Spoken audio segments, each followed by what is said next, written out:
Sukuna viveu 1000 anos, massacrou exércitos inteiros, dizimou os 5 generais do vazio, aniquilou o clã Fujiwara tão completamente que as autoridades japonesas organizaram festivais em homenagem a ele. E, em todo esse tempo, ele respeitou apenas 10 pessoas. Mas calma, porque tem uma coisa que ninguém esperava. Em Jujutsu Kaisen Módulo, a sequência que se passa 68 anos no futuro, o Sukuna finalmente teria que reconhecer alguém que o superou em todos os aspectos. E o nome dessa pessoa, Yuji Itadori. O mesmo garoto que ele chamou de moleque incontáveis vezes. O cara que ele disse não ter um único osso interessante no corpo. Esse garoto faria o Rei das Maldições questionar tudo em que ele acreditava. Porém, para entendermos o porquê que o Yuji mudou a vida do Sukuna, a gente precisa voltar 1000 anos até a Era Heian e conhecer cada pessoa que conquistou o respeito do rei. Dito isso, já deixa o like e se inscreve no canal e bora descobrir quem são essas 10 pessoas que o Sukuna respeitava. Pessoal, antes de falar dos 10, eu preciso te explicar o que significa ganhar o respeito do Sukuna. O próprio rei já admitiu que ele nunca mudou desde a Era Heian. Ele comia quando queria, matava qualquer coisa que o irritasse e jogava migalhas para quem quer que o entretesse. Cada feiticeiro que o desafiou se achava um mártir pelos seus ideais. Sukuna nunca entendeu isso, porque na visão dele, se você não conseguia igualar a existência dele, a culpa era exclusivamente sua. Simples assim. E foi exatamente isso que criou o maior problema do Sukuna, que foi o tédio. Quando você é tão forte que ninguém te desafia de verdade, a vida perde o sentido. E é aí que entra a primeira pessoa da nossa lista. Kenjaku não era o mais forte, mas era o mais interessante. E pro Sukuna isso valia mais do que qualquer poder bruto. O Gojo teorizou que o Kenjaku e o Sukuna fizeram um voto vinculativo em troca do ensinamento da encarnação. Faz sentido porque o conhecimento do Kenjaku era imenso. Ele existia desde antes do período Nara. Antes do nascimento do rei, ele já conhecia Tengen, e durante o jogo do abate, ele trouxe de volta Dhruv, um feiticeiro de 2000 anos atrás. Dito isso, Kenjaku usou sua técnica de encarnação na frente de Sukuna para mostrar a ele o verdadeiro sentido da imortalidade. E você sabe o que é mais insano? O anjo afirmou que todos os outros feiticeiros encarnados achavam impossível reproduzir aquela técnica. Eles ficaram com inveja do Sukuna porque o entendimento dele do Jujutsu era tão avançado que um olhar foi suficiente para copiar. Com isso, o Sukuna dividiu sua alma em 20 dedos indestrutíveis e o resto virou história. Já por parte do Kenjaku, ele tinha duas condições para se tornar amigo de alguém: não ser entediante e ser tratado como igual. O Sukuna cumpriu as duas, e por isso que o Kenjaku ganhou algo que pouquíssimos tiveram. Seguindo, Uraume é diferente de todos os outros dessa lista, porque o capítulo 271 não confirma apenas respeito,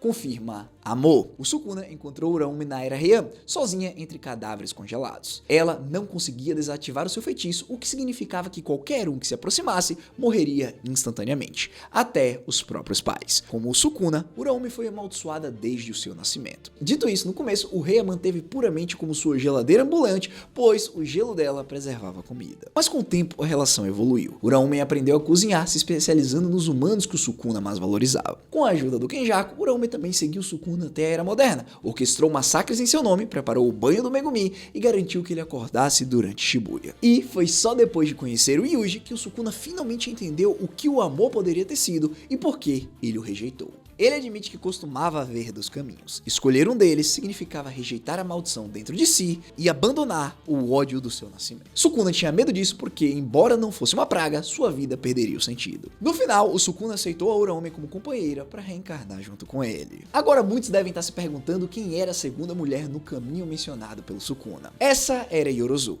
Assim como Sukuna, Yorozu agia apenas para satisfazer a si mesma. Ela não ligava para formalidades e gostava de comer humanos, exatamente como o rei. Porém, as semelhanças vão ainda mais longe. Yorozu era reconhecida como uma das mais fortes pelo clã Fujiwara. E, quando ela conheceu Sukuna, o desejo dela era preencher a solidão dele com amor, incluindo o vazio que acompanha a força. Porém, no limbo pós-vida, o Sukuna admite ter rejeitado todo o amor por despeito. De qualquer forma, Yorozu não morreu no flashback depois do ataque do Sukuna. Afinal, ela tinha que ter sobrevivido para finalmente assinar o contrato com Kenjaku e ser encarnada para o jogo do abate. Ela realmente acabou perseguindo Sukuna, mas no final foi apenas uma escolha que ele nunca quis fazer. O Sukuna respeitava a força dela e a semelhança entre eles, mas rejeitou a conexão que ela oferecia, e isso diz muito sobre quem ele realmente era. Agora, outro feiticeiro que também ganhou o respeito do Sukuna foi Hajime Kashimo. Kashimo foi o feiticeiro mais poderoso de 400 anos atrás.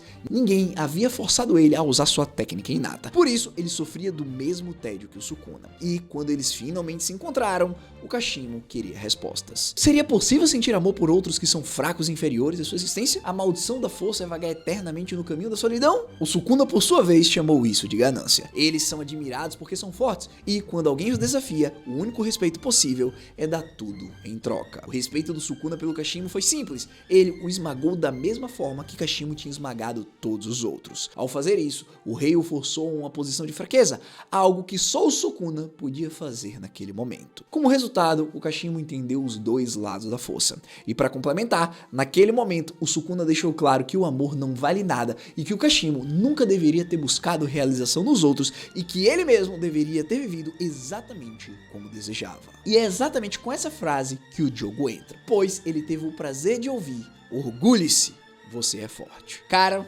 essa frase sozinha já é lendária. Por que o Sukuna diria isso para uma maldição, especificamente para o Jogo? Bem, porque essa luta mostra exatamente o que o rei representava. No começo, ele tratou o Jogo como se não valesse nada, só pra ver se era divertido. Contra a técnica final do Jogo, o Sukuna respondeu com suas próprias chamas por diversão. E então, deu uma lição. Ele via claramente que o Jogo tinha potencial, só que depois de ter sido humilhado pelo Gojo em seu próprio domínio, o Jogo desenvolveu um complexo de inferioridade, não ousando mais expandir o seu domínio. O Sukuna afirmou que naquele momento, se necessário, o Jogo deveria ter queimado tudo em sua frente para se igualar ao Gojo. Contudo, ele não tinha ambição suficiente para levar essa vontade adiante, pois depois de perder, ele desistiu do próprio futuro. Diante disso, o Sukuna diz que se agrupar é uma fraqueza que impede o crescimento, e o Jogo eventualmente aceitou isso. O respeito do Sukuna por essa maldição não era pela sua força atual, era pelo potencial desperdiçado. E mesmo assim, ele reconheceu o valor do Jogo, algo que pouquíssimos receberam. Agora, pessoal, falando em respeito, Higuruma é um dos casos mais impressionantes de crescimento em todo o Jujutsu Kaisen. Em apenas 12 dias após obter energia amaldiçoada, ele já estava lutando no nível de um feiticeiro de primeira classe. E a partir daí, seu talento genial continuou crescendo. Ele entendeu o Jujutsu tão profundamente que desbloqueou a expansão de domínio, fazendo a engenharia reversa em como técnicas de barreiras funcionavam. Durante a luta em Shinjuku, o Sukuna se declarou culpado instantaneamente porque estava fascinado pela espada do carrasco. Isso também chamou a atenção do Kenjaku, que admitiu que o Higuruma era o único jogador que realmente o interessava. Contudo, não para por aí. O respeito continuou crescendo. Simplesmente só assistindo a luta entre o Gojo e o Sukuna, o Higuruma aprendeu amplificação de domínio, uma técnica tão avançada que feiticeiros veteranos dependiam de substitutos mais fracos como domínio simples ou emoção da pétala decadente. Além disso, o Higuruma melhorou sua percepção sobre o domínio simples, aprendendo a pausá-lo no meio de uma luta para que a sua técnica não parasse. Foi então que o Sukuna reconheceu que o Higuruma estava usando sua técnica quase tão efetivamente quanto ele. E não é só isso, porque logo depois o Sukuna o forçou a aprender técnica amaldiçoada reversa durante a luta. Naquele ponto, o Higuruma em apenas 2 meses já fazia coisas absurdas. Não é à toa que ele é tido como alguém com talento no nível de Gojo Satoru. E você sabe o que é mais triste? No capítulo 248, o Sukuna pensa na morte do Higuruma, lamentando por tê-lo matado prematuramente. O que claramente não é verdade, porque a gente sabe depois que graças ao Yui, o Higuruma acabou sendo salvo. No fim, o único fracasso do Higuruma veio da falta de experiência. Se ele tivesse mais tempo, quem sabe o que poderia ter acontecido. Agora vamos falar da mulher que destruiu o próprio clã. A fascinação do Sukuna pela Maki vem do fato de que a força dela o forçou a adotar um papel que ele nunca teve antes. Como sabemos, o Sukuna massacrou incontáveis feiticeiros poderosos ao longo da história, mas todos seguiam o mesmo caminho do Jujutsu. Já a Maki, ela abandonou completamente os princípios fundamentais e alcançou o topo apenas com força física. Essa contradição é o que capturou a atenção do rei. A existência da Maki desafiava suas convicções mais profundas de que o poder absoluto só poderia ser alcançado através do Jujutsu. Então, pela primeira vez, o Sukuna foi forçado a provar algo. A Maki aguentou ataques que teriam matado feiticeiros normais, feriu ele com a katana divisora de almas e até desviou do corte mundial. Isso forçou o Sukuna a admitir que ela não podia ser morta levianamente. Ele comparou essa luta à batalha contra uma Horaga, uma ameaça que exigia adaptação constante. A Maki naquele momento representava tudo que o Sukuna achava impossível, e por isso ela ganhou o respeito dele. Bom, já que falamos no General Divino, não posso deixá-lo de fora dessa lista. O Sukuna respeitou o Mahoraga pela extensão da sua capacidade. O Shikigami foi o único personagem além do Gojo e do Yuji que o Sukuna admitiu ter o potencial de derrotá-lo. Afinal, o Mahoraga essencialmente representa o maior medo e o maior valor do Sukuna ao mesmo tempo. Um mundo onde a força sozinha não é suficiente, a menos que você continue evoluindo. Ele forçou o Sukuna a se adaptar e ir além do seu próprio teto de força. O rei gostou tanto de lutar contra o Mahoraga e reconheceu tanto suas capacidades que o usou em uma estratégia para vencer o Gojo na sua luta. Pra ser sincero, pessoal, a vitória do Sukuna em relação ao Gojo só foi possível graças às capacidades adaptativas do general. No fim, o Sukuna elogiou o Mahoraga por ter se adaptado ao ilimitado, o que foi crucial na criação da técnica de corte mundial. Enquanto isso, o Todo ganhou o respeito do Sukuna por uma razão que não tem nada a ver com poder bruto. O Todo transformou a luta contra o Sukuna em um pesadelo. O rei disse que foi o pior momento possível por múltiplas razões. Primeiro, o Boogie Woogie é imprevisível. O Sukuna elogia isso, afirmando que o Todo é um verdadeiro feiticeiro de coração. Mas assim, por que o Todo e não os outros? Simples, porque Todo Aoi sempre foi diferente. Não é à toa que grande parte das pessoas o odeiam abertamente. Até em modo 86 anos depois, esse ódio nunca enfraqueceu. Ele é o homem que disse possuir um QI de 530 mil. Ele se recusou a assassinar o Yuji e ameaçou os próprios companheiros se ficassem no caminho. Quase matou o Megumi por causa de uma pergunta sobre garotas que só fazia sentido para ele. O Todo literalmente zomba das regras estabelecidas. Assim como o Sukuna, ele permanece fiel apenas aos próprios desejos. Ele foi para Shibuya por vontade própria, reclamando das missões que o fizeram perder o show da sua idol. Dito isso, o Todo é fundamentalmente a própria encarnação da autoconfiança, e ele não se esconde atrás dos outros, mesmo quando luta com oponentes mais fortes do que ele. Por isso que quando o Sukuna menciona egocentrismo, ele falha completamente em fazer o Todo duvidar das suas próprias habilidades. E é precisamente por isso que o Sukuna o respeita. E isso nos leva a alguém que evoluiu no conceito do rei ao longo do tempo: Okotsu Yuta. Por muito tempo, o Sukuna nunca levou o Yuta a sério. Ele nem mesmo o chamava pelo nome, só de garoto possuído. Porém, isso mudou no momento em que o Yuta cruzou uma linha que ninguém mais ousaria, consumindo a cabeça do Kenjaku. Graças à técnica da Rika, o Yuta conseguiu copiar a técnica de transferência cerebral, o que significa que agora ele poderia assumir o corpo do Gojo. O Sukuna ficou surpreso. Ele até se desculpa, afirmando que não achava que o Yuta era capaz de ir tão longe. Os outros, por outro lado, ficaram enjoados com o plano do Yuta, querendo manter a sua humanidade. Porém, Okotsu eventualmente explodiu e o chamou de hipócritas. Afinal, se o Gojo teve que se tornar um monstro para que todos os outros sobrevivessem, então alguém teria que substituí-lo. Yuta, nesse momento, abandonou voluntariamente sua humanidade para proteger aqueles que ama. Pessoal, como o próprio Sukuna disse para o jogo, para alcançar o topo, não podemos nos preocupar com o futuro ou com nossa própria identidade. Por isso que o Yuta ganhou um sério respeito naquele momento. Agora, se tem alguém que fez o Rei das Maldições tremer na base, foi Satoru Gojo. Desde o início, o Gojo foi tratado como um problema. O Sukuna ficou surpreso que ele não estava no comando da sociedade Jujutsu. Afinal, para ele, qualquer sistema não governado pela força era estúpido. E lá de trás, do breve encontro deles no começo da série, o Sukuna já tinha detectado que o Gojo era o mais forte dessa era. Por isso, ele foi muito claro. Assim que ele assumisse o controle do corpo do Itadori, o Gojo seria a primeira pessoa que ele pretenderia matar. Afinal, o Gojo era o único digno da sua atenção. Não é à toa que em 14 capítulos consecutivos, o Gojo empurrou o Sukuna aos seus limites. Confronto de expansão de domínios, reset de cooldown dos feitiços, expande técnica amaldiçoada reversa. Eles estavam quebrando as regras do Jujutsu em tempo real, alcançando o impossível. A luta dos dois foi tão intensa que destruiu o ambiente à sua volta, e esse dano não cicatrizou nem 68 anos depois em Jujutsu Molo. O Sukuna naquele momento não estava brincando com a sua comida, ele estava lutando com força total. Eu digo sem nenhum medo de errar que o Gojo forçou o rei a evoluir e criar uma nova estratégia usando uma Mahoraga. E esse é um nível de respeito que ninguém jamais recebeu. O Sukuna até mesmo aprendeu com ele como curar uma técnica esgotada a partir do próprio cérebro. Por fim, como todos já sabemos, graças à técnica das 10 sombras, ele foi capaz de ter um modelo de adaptação para criar o corte mundial. E mesmo depois de derrotar o Gojo, o Sukuna disse que nunca iria esquecê-lo enquanto vivesse. Ele ampliou seus horizontes, foi o único a fazer o Sukuna sentir que seu trono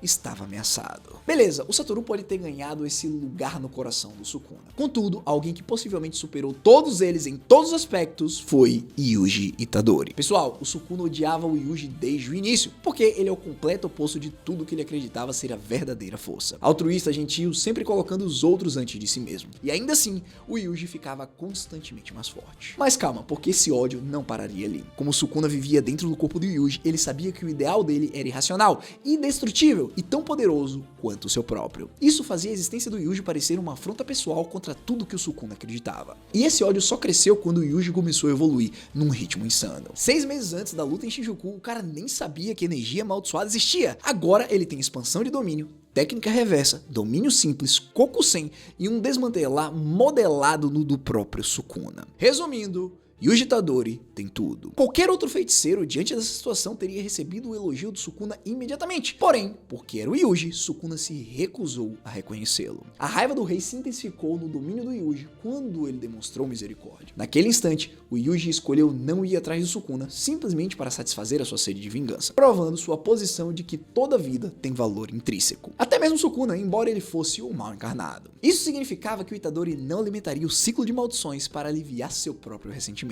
Ele escolheu coexistir de verdade. E quando o rei finalmente morreu, algo absolutamente incrível aconteceu. Na visão de Sukuna, os fracos que se apegam à vida merecem o sofrimento que recebem, correto? Todo oponente que ele enfrentou provou isso, abandonando seus ideais ou morrendo tentando defendê-los. Porém, o Yuji destruiu essa crença, porque o Sukuna não o amaldiçoou na sua morte. O mesmo garoto que ele ridicularizou durante toda a história fez o Sukuna perceber que se apegar ao ódio era inútil. E é por isso que o Sukuna respeita o Yuji e continuará respeitando lá em módulo. Não só porque o Yuji se tornou mais forte que ele dominando todos os seus poderes, mas também porque ele provou que é possível alcançar o nível mais alto de Jujutsu sendo da maneira que sempre foi. E mesmo que o Itadori tenha perdido aquele brilho de viver e curiosidade genuína que sempre teve, pois perdeu seus amigos, ele continua a sacrificar para que o mundo continue a melhorar. Não é à toa que, como vimos no capítulo 22, o Yuji está realmente cogitando acabar com a energia amaldiçoada para que os espíritos amaldiçoados deixassem de existir. Essa vontade e perseverança é o que torna o Yuji obstinado e o que com certeza manteria o respeito do Sukuna. Bom, é isso, galera. 10 pessoas em 1000 anos, cada uma conquistou o respeito do Rei das Maldições de uma forma diferente. E de todos eles, Itadori Yuji conquistou algo que ninguém mais conseguiu. Ele mudou a visão de mundo de Ryumen Sukuna. Não com força, mas com humanidade. De qualquer forma, se você curtiu o vídeo, deixa o like, se inscreve no canal e comenta aí embaixo. Qual desses 10 você acha que o Sukuna mais respeitava? E você concorda que o Yuji é verdadeiramente o número 1 agora em módulo? Foi um prazer apresentar esse vídeo pra vocês e a gente se vê no próximo. Hashira falando, vazando. Eu fui!